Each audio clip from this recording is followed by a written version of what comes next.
और हकम साहिबान और मेरे अजीज साथियों,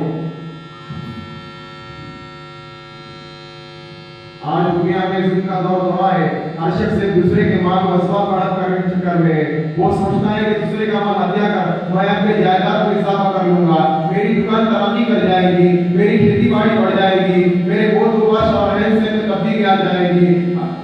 हालांकि वो नहीं सोचता कि दूसरे का माल अपने माल में मिलाकर, दूसरे का खेत अपने खेत में शामिल कर वो अपने आप को जहन्नम के देखते हुए मुस्तकिल बना रहा है।